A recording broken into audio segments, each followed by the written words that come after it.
Good morning class. आज की class में मैंने पिछली क्लास में आप लोगों को ये होमवर्क दिया था जिसमें हम लोग क्या कर रहे हैं, डबल कॉलम कैश बुक हम लोग कर रहे हैं।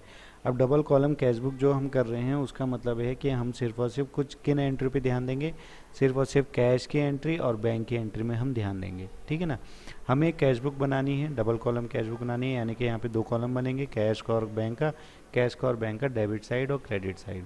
ठीक है, यहाँ पे कुछ हमें ट्रांजेक्शन दे रही हैं, उसका हमें कैश बुक बनाना है। ठीक है। अब सबसे पहले हम यहाँ देखते हैं कैश इन हैंड 800 रुपये। देखो 1 जून को है, यानी कि 30 मई है ना। इससे पहले कौन सा महीना आता है, 30 मई का आता है। तो 30 मई को इसके हाथ में कितने रुपए होंगे, 800 रुपये। और बैंक में इसका ओवरड्राफ्ट है 5700 रुपये का, यानी कि 5700 का इसके पास ओवरड्राफ्ट भी है। तो ये 30 मई को इसने कैरिड डाउन किया होगा, तभी तो 1 जून को ब्रॉड डाउन हुआ होगा, है ना। 1 जून है यानी कि ब्रॉड डाउन करेंगे, यानी कि पिछले महीने का बैलेंस है जो हम लोग ब्रॉड डाउन करेंगे, 1 तारीख को है। अब मैंने आप लोगों को बताया है कि भाई आप 11th में कुछ भी कर लो, जनरल एंट्री से पीछा नहीं छूटेगा। आपको जनरल एंट्री आनी ही आनी चाहिए। और जनरल एंट्री का मैंने आपको इक्वेशन बताई थी, वो asset plus expense equal to liability plus capital plus revenue, ये हमारी इक्वेशन है। अगर ये बढ़ते हैं तो डेबिट, ये घटते हैं तो क्रेडिट। वहीं अगर ये तीनों बढ़ते हैं तो क्रेडिट और घटते हैं तो डेबिट। ये मैंने आप लोगों को इक्वेशन बताई थी। ठीक है। अब सबसे पहले हम कुछ चीज़ें, बेसिक चीज़ें जान लेते हैं। जैसे कि यहाँ पे बैंक ओवरड्राफ्ट है। ओवरड्राफ्ट का मतलब होता है कि हम अपनी लिमिट से ज़्यादा जब हम लोग पैसा निकाल लेते हैं बैंक के थ्रू, तो उसको हम बैंक ओवरड्राफ्ट कहते हैं। अब इसमें क्या होता है, ये क्यों होता है, बैंक क्यों ऐसी सर्विस प्रोवाइड कराता है इन लोगों को। तो एक्चुअल में क्या है, जो लॉयल कस्टमर है, जो लॉयल कस्टमर हैं बैंक के, कस्टमर से मतलब जिनके पास अच्छा पैसा है, जो जिनके खाते में भी अच्छे पैसे रहते हैं, तो उन लोगों को बैंक कुछ सर्विस प्रोवाइड कराता है। अब जब बैंक ऐसी सर्विस प्रोवाइड कराता है कि भाई अगर आपके खाते में पैसे नहीं हैं, है ना, अगर जैसे यहाँ पे ए एक पर्सन है और बी एक पर्सन है, ए के खाते में 0 बैलेंस है और बी, ए ने कुछ सामान खरीदना है, ठीक है ना, ए ने सामान खरीदना है, तो वो क्या करेगा, बी से कैसे लेगा जब उसके खाते में पैसे हैं ही नहीं। तो ऐसे में बैंक क्या करता है, बैंक इनको एक सर्विस प्रोवाइड कराता है ओवरड्राफ्ट की, ओडी, यानी कि ओवरड्राफ्ट की एक सर्विस प्रोवाइड कराता है, जिसमें बैंक उनको बोलता है अगर आपके खाते में 0 भी है बैलेंस तो भी कोई दिक्कत नहीं है, एक लिमिट बांध देते हैं हम आपकी, जैसे कि 5 लाख रुपए की आपकी लिमिट है। अगर आपके खाते में 0 भी है तो भी आप 5 लाख तक की ट्रांजैक्शन कर सकते हो। तो ऐसे में ए का फ़ायदा हो गया ना कि उसकी डील कैंसिल नहीं होगी, वो सीधे ए को 1 लाख रुपए की अगर डील है तो 1 लाख रुपए उसको वहीं पे कर देगा, जबकि उसके पास बैंक में 0 रुपये हैं। ठीक है। अब ये जो 0 रुपये हैं वो तो हो गए, इसने 1 लाख रुपए का इसको दे दिया।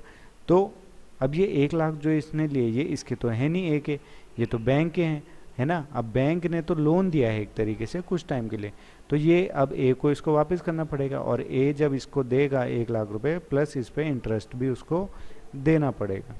ठीक है ना। क्यों, क्योंकि बैंक उसके मामा ताऊ का तो है नहीं जो फ्री में 1 लाख रुपए बांट देगा उसको।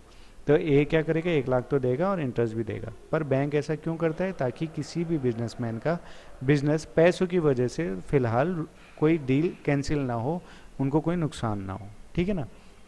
तो ये है हमारा बैंक ओवरड्राफ्ट। अब देखते हैं कैश इन हैंड, ये इसके पास एसेट है। बैंक ओवरड्राफ्ट, ये इसने बैंक से उधारी ले लिया एक तरीके से, तो ये इसके लिए लायबिलिटी हो गई। एसेट है, कैश इन हैंड एसेट है, 1 जून को वापस 30 मई का कैरी डाउन था, 1 जून को ब्रॉड डाउन कर रहे हैं, तो एसेट हमारा 1 जून को इतना है, यानी कि एसेट बढ़ गया। 1 जून को प्लस कर देंगे, जब भी एसेट होता है बढ़ता है यानी कि प्लस हो गया। और लायबिलिटी भी हमारी बढ़ गई है अब 5700 से, तो ये भी हमने प्लस कर दिया।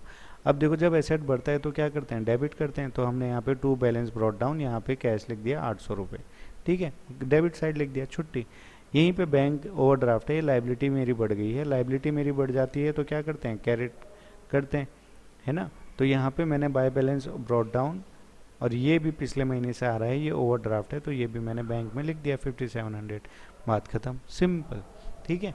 इसके बाद देखते हैं receive cheque from Bharti discount allowed इतना। देखो receive cheque from Bharti, receive हुआ है, हमें कोई पैसा तो मिला नहीं, ना ही हमारे बैंक में पैसा आया, तो हमें तो कोई मतलब है नहीं, इससे ये एंट्री गई। डिस्काउंट अलाउड से भी हमें मतलब नहीं है, क्योंकि हमें तो सिर्फ कैश और बैंक से मतलब है, बात खत्म। ये एंट्री हो गई नहीं 7 जून की, 1 जून की हो गई, 1 जून की हो गई। इसके बाद देखते हैं 9 तारीख को है deposit the above cheque into bank. हमने 9 तारीख का जो चेक था वो हमने बैंक में जमा कर दिया, ठीक है ना। कितने रुपए का था? 3250। अब बैंक में जब जमा करेंगे आप लोग तो क्या होगी उसकी एंट्री? ये है भारती का चेक था, तो भारती ने चेक दिया, तो यहाँ पे क्या आ जाएगा? बैंक अकाउंट डेबिट, क्योंकि बैंक में आ गया पैसा, है ना। और किसकी वजह से आया? भारती की वजह से। अब भारती चलेगी, है कि नहीं? समझ में आया ना? बैंक में पैसा आया, क्यों आया? भारती ने दिया, बात खत्म। तो हमने यहाँ पे 9 तारीख की एंट्री है, 9 तारीख हमने यहाँ करी, चेक इन हैंड हमने यहाँ बैंक में डाल दिए, 3250 हमने लिख दी, हो गया, ओके। अब फिर करते हैं नेक्स्ट 15 तारीख की एंट्री है, check receive from Panna Lal. Panna Lal ji से हमने चेक रिसीव्ड हुआ हमें, ठीक है ना। तो हमें जब चेक रिसीव्ड हुआ 1200 रुपये का, ठीक, तो पन्ना लाल जी से हमें 1200 रुपये का चेक हमें रिसीव हो गया। तो हमने उसको कहा कि हाँ ठीक है भाई, हमें पैसे मिल गए, है ना। तो हम उसको यहाँ पे हमने 1200 में यहाँ लिख दिए, ठीक है, ऐड कर दिए। क्या होगी एंट्री? चेक यानी कि bank receive bank account debit to Panna Lal, ये हमारी एंट्री बन जाएगी। तो बैंक हुआ है डेबिट, किसकी वजह से हुआ है? पन्ना लाल जी की वजह से हुआ है, वो हमने यहाँ पे लिख दिया। फिर इसके बाद है, अब देखो आप लोग सोच रहे हो कि यहाँ भी रिसीव था और यहाँ भी रिसीव है, तो हम यहाँ नीचे देखेंगे भाई पन्ना लाल जी का कोई चेक हमने डिपॉजिट तो नहीं किया। जैसे यहाँ पे चेक रिसीव था ना, तो यहाँ रिसीव हुआ है। अगर ये एंट्री नहीं देते वो लोग तो हम इसको भी कैश में लिख देते, है ना। लेकिन इन्होंने एंट्री यहाँ पे दे रखी है 9 तारीख की कि ये हमने 9 तारीख को जमा किया, तो अब इसकी एंट्री नहीं करेंगे, हम इसकी एंट्री करेंगे। यहाँ पे पन्ना लाल का चेक रिसीव हुआ है, ठीक है, हम रुक जाएंगे, अभी हम इसकी एंट्री नहीं करते। पर हमने नीचे देखा, हमने देखा यार यहाँ पे तो कोई एंट्री है नहीं, यानी कि चेक हमारे पास आ गया होगा, तभी तो नहीं दिया। तो हमने इसको यहाँ पे लिख दिया, इसलिए जोड़ दिया, ठीक है। इसके बाद आ गया भारतीय चेक रिटर्न डिसऑनर्ड। डिसऑनर्ड का मतलब होता है उसका चेक बाउंस हो गया, उसने हमें जो चेक दिया था वो बाउंस हो गया। उसने जो 3250 रुपये का जो चेक दिया, अब वो बाउंस हो गया, हमको पैसे मिले नहीं। अब जब पैसे मिलेंगे नहीं तो एक बात सुनो, अगर आपने लिखा है, ठीक है ना, मैं हूँ, मैंने सागर को पैसे दे दिए, तो सागर क्या लिखेगा? बैंक टू, ठीक है। अगर मैंने सागर को पैसे दिए, चेक दे दिया, तो मैंने उधार देने थे एक तरीके से सागर के, तो मैं क्या करूँगा? उसको चेक दे दूंगा सागर को। अब सागर का एंट्री क्या करेगा? बैंक अकाउंट डेबिट टू, मेरा नाम लिख देगा यहाँ पे, ठीक है ना, यहाँ पे आ गया मेरा नाम। अब अगर ये चेक डिसऑनर हो जाता है, अब तो सागर क्या करेगा? कहेगा यार पैसे तो आए नहीं, तो हिमांशु सर से दोबारा से लेने, तो यहाँ पे मेरा नाम है ना, account debit to bank account. भाई जब मैंने पैसे दिए तो इन्होंने करा बैंक टू हिमांशु, ठीक है ना, कि बैंक में मेरे पैसे आ जाएंगे और ये हिमांशु ने जो पैसे देने थे चले गए, बात खत्म। लेकिन वो जो चेक ही बाउंस हो गया, तो आप क्या करोगे? अरे सर को वापस लाओ, ये सर को मैंने तो इनका नाम काट दिया था कि इन्होंने पैसे दे दिए, पर अभी तो इनका पैसा बाउंस हो गया, ठीक है ना, चेक बाउंस हो गया, तो अब पैसे तो गए ही नहीं, तो इनका नाम दोबारा लिखो, तो आप मेरा नाम दोबारा लिखोगे। और जो बैंक यहाँ पे डेबिट किया था वो क्रेडिट करना पड़ेगा, क्योंकि बैंक में तो कोई पैसा आया ही नहीं, है ना। तो वैसे ही यहाँ पे भी हुआ, भारती ने जो चेक दिया था हमने उस टाइम लिखा बैंक टू भारती, बात खत्म। लेकिन ये जो चेक हो गया बाउंस हो गया, तो हम क्या करेंगे? इसका नाम काट दिया था, अब दोबारा से इसका नाम डेबिट करना पड़ेगा, Bharti account debit to bank account, कि बैंक से ये पैसा आया ही नहीं है, तो भारती को दोबारा लेके आए। तो हमने क्या कर दिया? बैंक हुआ क्रेडिट, किसकी वजह से? भारती की वजह से। भारती का नाम यहाँ लिखा, 3250 यहाँ पे फिर से जोड़ दिए, क्यों? क्योंकि ये 3250 का जो चेक था वो बाउंस हो गया। फिर यहाँ पे पन्ना लाल जी का जो चेक था वो हमने एंडोर्स कर दिया कमल को। एंडोर्स का मतलब होता है अगर मेरे को किसी ने कोई चेक दिया है तो मैं उसको एंडोर्स कर रहा हूँ। मैं कहूँगा भैया, किसी और को मैंने देना है तो मैं कहूँगा भैया ये लो, तुम रख लो इसको, चेक को, ये इतने का चेक है, ये आप रख लो। तो पन्ना लाल जी ने 1200 रुपये का जो चेक दिया था वो मेरे पास था पड़ा हुआ। अब सागर आया, सागर ने कहा सर मेरे को आपने पैसे देने थे 1200 रुपये, मेरे को कब दोगे? मैं कहूँगा अच्छा 1200 देने थे, हाँ।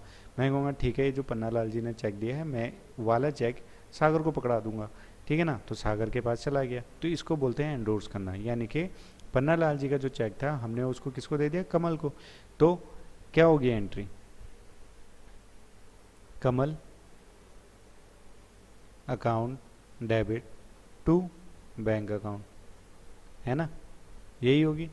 कमल आ गया, अब मैंने कमल को दे दिया है और पैसे कहाँ से जाएंगे, बैंक से जाएंगे, बात ख़त्म। तो इसलिए कैश बुक में किस साइड आ गया कमल, यहाँ पे। अब यहाँ पे चेक था, क्योंकि यहाँ पे हमारे कैश से गया था तो यहाँ पे भी कैश से ही हमने माइनस कर दिया। तो आप यहाँ पे बैंक या कैश कुछ भी लिख सकते हो अगर इस केस में आता है तो।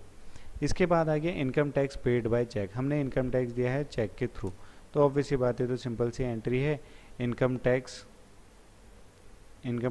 Account debit to bank account, bank से चला गया पैसा, तो बैंक हुआ है क्रेडिट, किसकी वजह से, इनकम टैक्स की वजह से, बस ये आ गया 150 रुपये। फिर हमने इसको बैलेंस किया, जो भी आंसर आएगा ये सेम है आप लोगों के सामने। तो आई होप आपको समझ में आ जाएगा, थोड़ा आप इसको एक बार गौर से देखना। आंसर मैंने भेज दिया था ग्रुप में भी, तो आप वहाँ से भी देख लेना, ठीक है। तो अब दोबारा ये क्वेश्चन पढ़ना और फिर समझना आपने कहाँ गलती करी, क्या क्या था, फिर खुद समझने की कोशिश करना। 6 ट्रांजैक्शन ऐसी थी इसलिए यहाँ आए हैं, खुद से इसको आप क्या करो, एक तरीके से देखो इसको, समझो इसको, ठीक है ना। तो बस इतना ही है इस क्वेश्चन में। Thank you.